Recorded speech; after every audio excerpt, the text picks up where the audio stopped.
Today on Around the School Table, we're joined by Kelly McBurnie, Director of Business Operations at the Academy of Queensland Ballet, a world-class program born from Lee Shun Swing's vision that blends half-day academics with intensive dance training. Kelly's a former teacher and principal with Steiner school experience, and in this chat she'll be sharing how she's modernised operations using tools like Zuno and student maps to manage injuries, detailed assessments and parent communication. So from rethinking early point work to scaling complex spaces across 6 studios, Kelly reveals the balance of well-being and excellence in elite arts education. And if you're an educator and you're interested in high-performance environments and smart tech integration, I think this is going to be a masterclass in operational leadership. Kelly, have I raised the bar high enough? Very high, I must say. Thank you. Thank you so much, Steve. Yes, I think you've explained it exceptionally well. All right. Well, formally welcome to Around the School Table. You began your career as a teacher and you moved into leadership and principalship roles, including Steiner schools. Now you're the director here at the Queensland Academy of Ballet.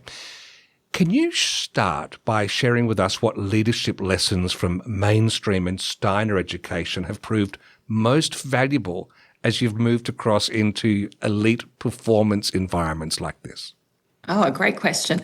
I suppose working within Steiner education, there was a heavy influence on the arts. The curriculum in Steiner education very much focuses on that dynamic between both the academic program and a significant arts program. Part of that is also managing people and compliance issues. And of course, not all systems work within the parameters that we have here, particularly in Queensland with QCAA and so forth and independent schooling bodies. So I suppose what I've learned is finding a way to work within a system that doesn't really know how to deal with exceptions to the rule. Isn't that interesting? Do you think there's something about the ballet world that leads to that? Is there something about needing to be choreographed so well that exceptions to the rule are more challenging? Interesting. I suppose the way schools operate and elite performance schools is changing. The more we know about best practice and how young bodies are developing, particularly with sports and performance, we do have to think outside the box, and systems themselves haven't moved along with that. Schools and what we're expected to do has not changed as significantly as the research that we are now understanding about both the physical development of young people and the mental health and well-being of students. Now, I have mapped out an interesting array of questions for us, but there is one little side street I'd like to duck down briefly, and that is, having interviewed many principals on this podcast thus far, one of the things creeping up on many of them is AI, and are the students doing what they say they're doing? At least from the dance side, there's nothing much you either can or you can't. Are you in an area where the human endeavour is one of almost the last bastions where that's untouchable? It is pretty much untouchable, which is great. We don't have to do what many other schools in that thinking, double-checking exploration of what students are using AI for. It's the expression of their bodies. Often, though, in choreographic work, we ask them to produce their original ideas, thoughts and designs. So I suppose they seek inspiration from external sources, but they're not using AI in the traditional sense that a mainstream school might be. Now, when I hear about high-performance anythings, I'm always curious about the humans involved.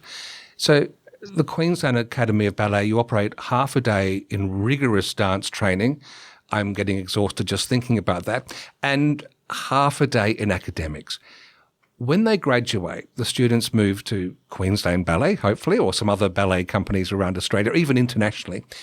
How do you integrate well-being into the daily rhythm of a high-performance art school in a way that it doesn't feel like an add-on?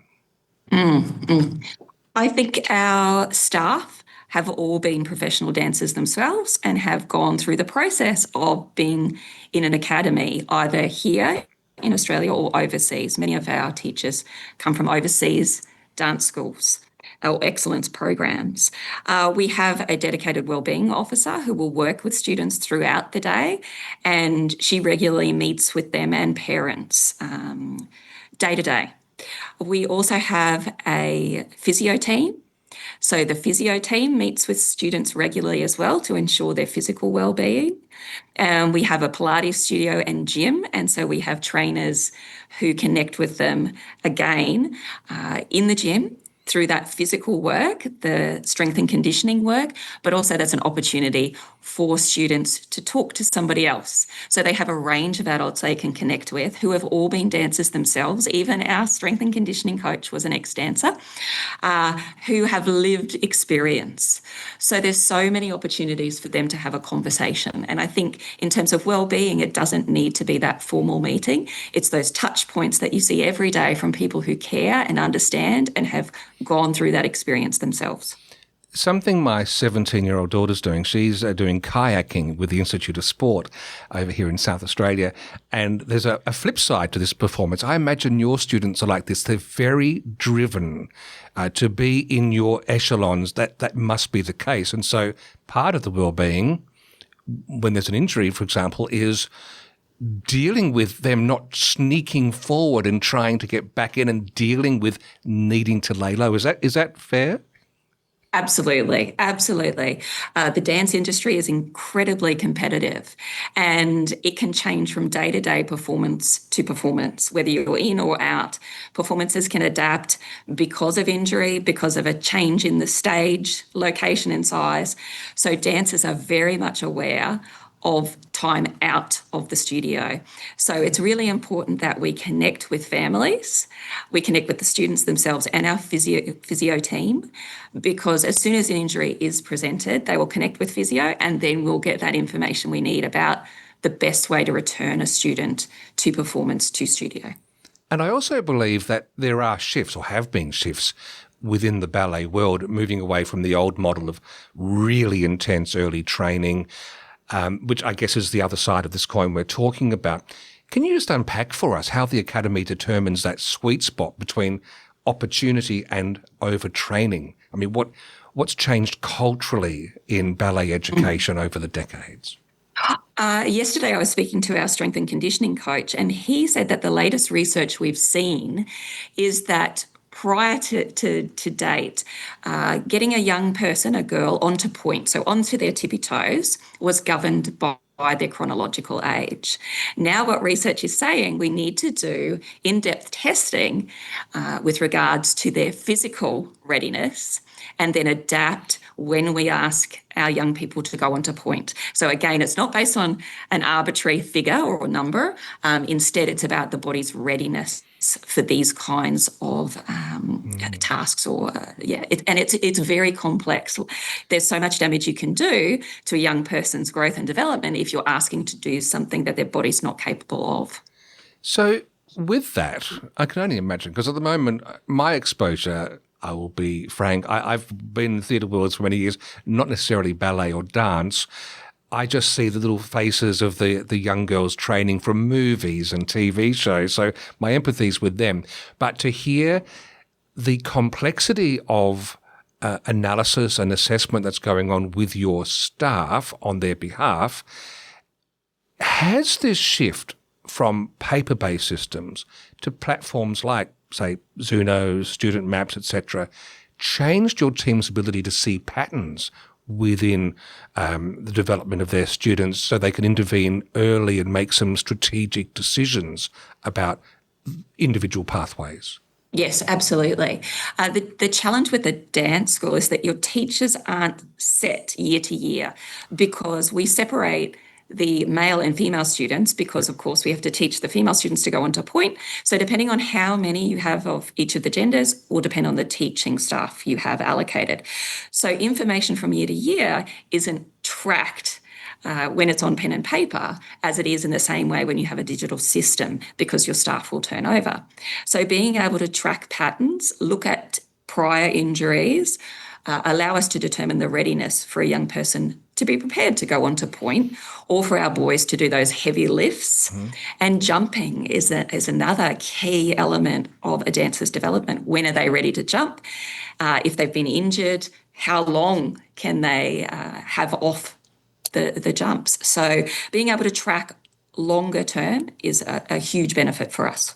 When you describe it like this, the other factor which surprises me is the trust that must exist between the performers, those who are jumping and catching and all those sorts of things.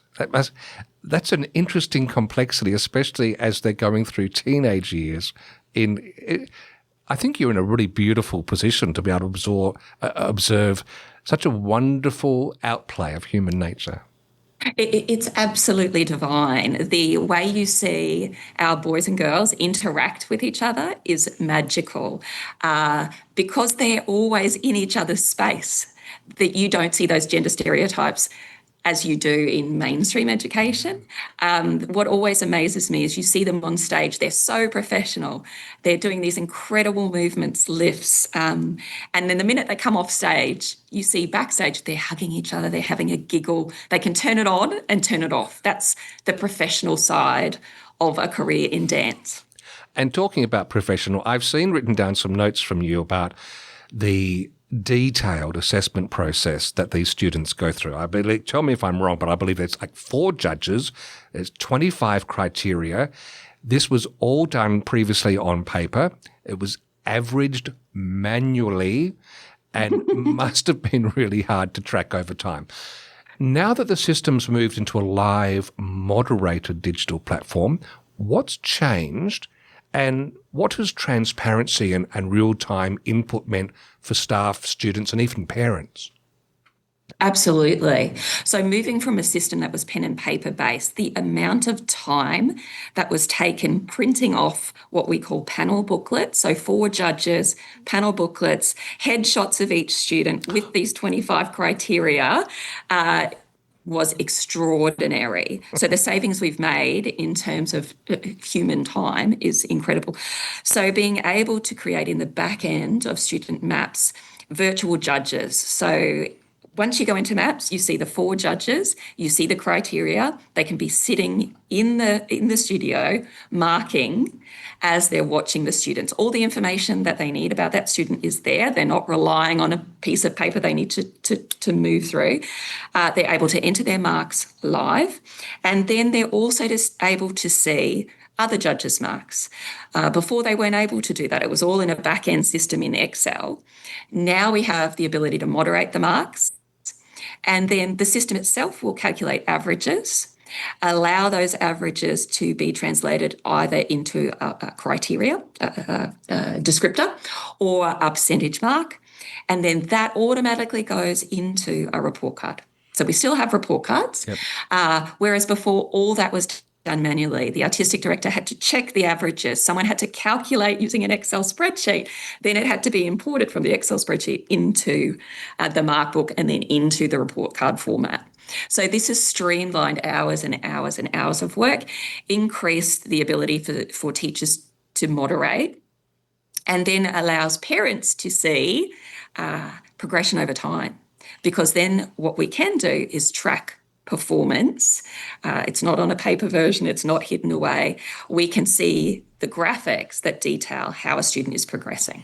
Wow, I can only begin to imagine the difference that must feel like, because having just at the time of recording just watched the Olympics, if there was even a 10-second delay in showing the results, it felt like an eternity.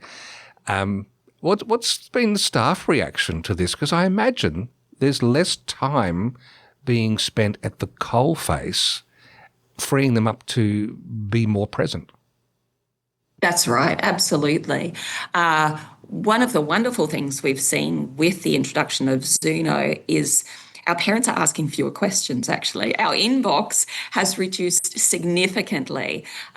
So seeing it from hundreds of emails a day, asking questions about assessments, report cards, leotards, costumes, performance times, transport. With having the Zuno platform and that parent portal that's easily accessible on their phones, Our inbox yesterday was one. What? And like, I've never had one email in this inbox that was such a behemoth to manage before, because we're putting it out there in a format using that news tab where they don't have to flip through 1,000 emails to find the information. We can update a calendar really quickly.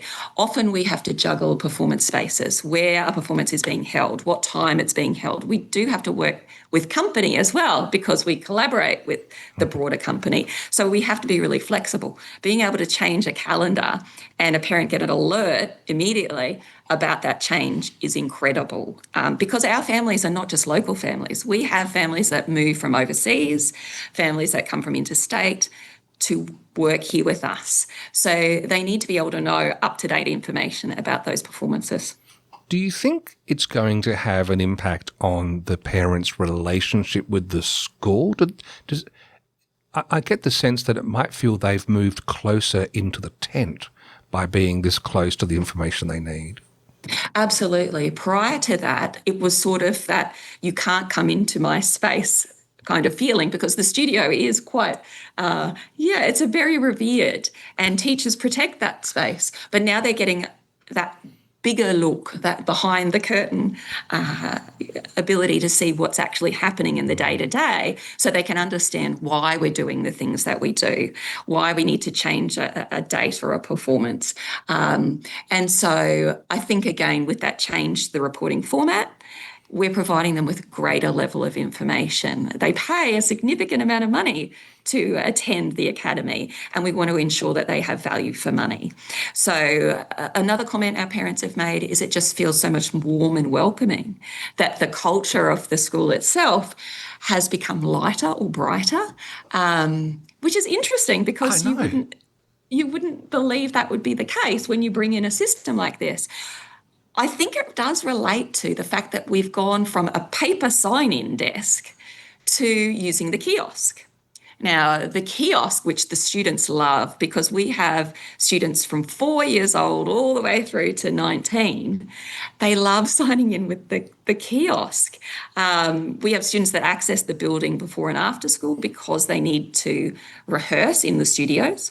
We can trust that they can sign in themselves. We know who's in the building. But it just feels, I don't know, they love looking at themselves in the kiosk as well, I must say, when it takes their photo. And it gives them that opportunity to interact with each other, signing in. It's just happier.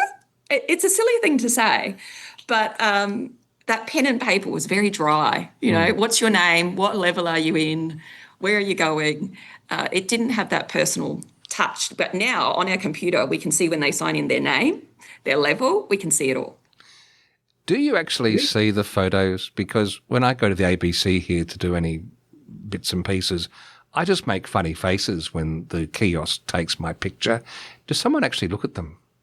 We do. Oh, good. We haven't told the students that though, because our older dancers are very particular about how they look. But what we've talked about is there a way we can capture these screenshots over time?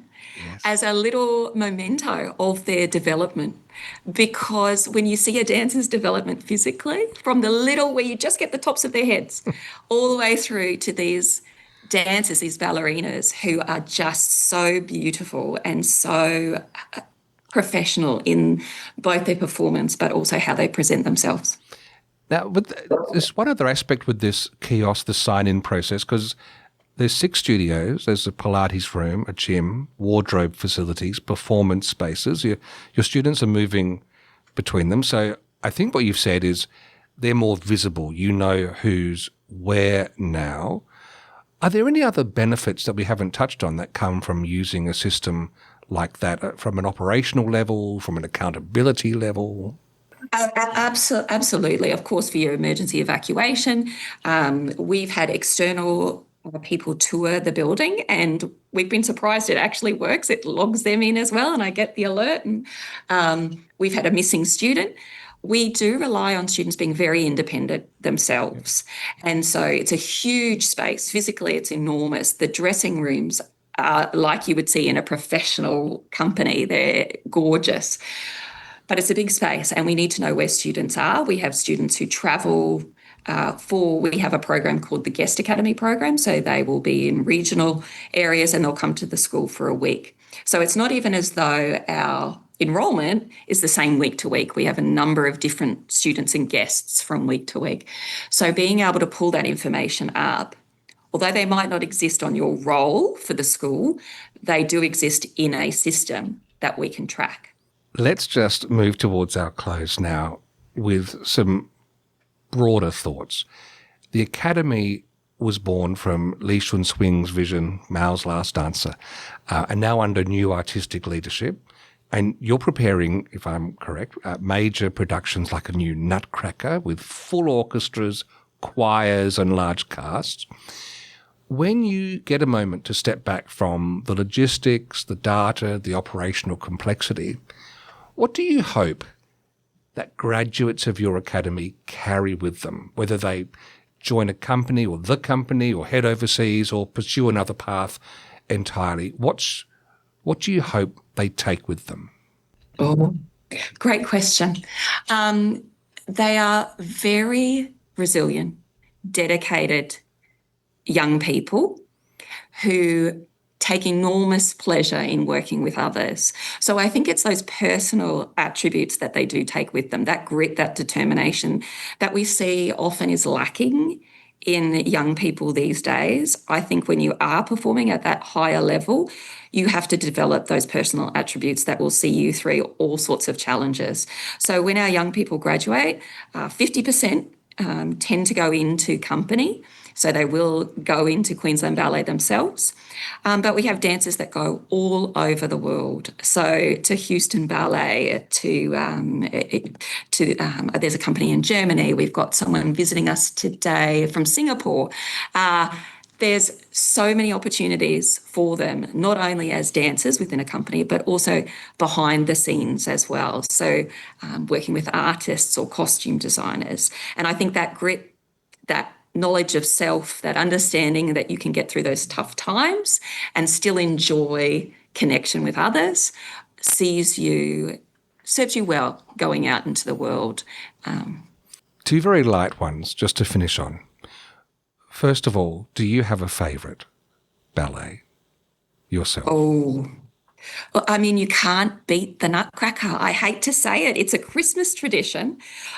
For the last 14 years, we've had the previous version of the Nutcracker, which was choreographed by Ben Stevenson. With our new artistic director, we're implementing this year for the first time an entirely new Nutcracker. So new sets, new costumes, still the great music of Tchaikovsky, but this is going to be spectacular. So Nutcracker, if you know it, is just so beautiful at Christmas time. The storyline is incredibly funny. It's cheeky. Students from the Academy, our 6-year-olds perform in it as well. But to see it in a new version will be absolutely fantastic. So I'm really looking forward to seeing what that looks like after 14 years under Lee's direction, to see something really different. You know how to bait a hook. And my final question is, do you think, as you continue over many, many years and you see your graduates on stage in a ballet, sometimes if I know the actor in a play, it can break the suspension of disbelief because I'm thinking of them as the person, I'm forgetting they're a character. Do you think that is going to be something you need to wrestle with, or is ballet a different beast? No, it's not. There's one dancer performing in company at the moment, and I knew him when he was, little, 7 years old. It's such a deep sense of pride in seeing them grow and develop into these absolutely incredible dancers, and then see them within one performance. They can change characters, so they don't just perform in one role in a production. They'll go off stage, change, and come back as another character. So you get very used to seeing them change personalities, attributes, their dance style, and it's absolutely magical to see them doing something that, for us, would be absolutely impossible. I take offence at that. I try. They make it look so easy. I think I can get my leg like that. Yeah. And then you discover you really can't. And that's the other interesting thing in our staff room, because all of our teachers are ex-dancers. I'll walk into the staff room in the morning and we have a huge open space and they will be stretching. Wow. So yesterday I walked in and one of the teachers had her leg behind her head and her other one spread out. And it's just another world, another world.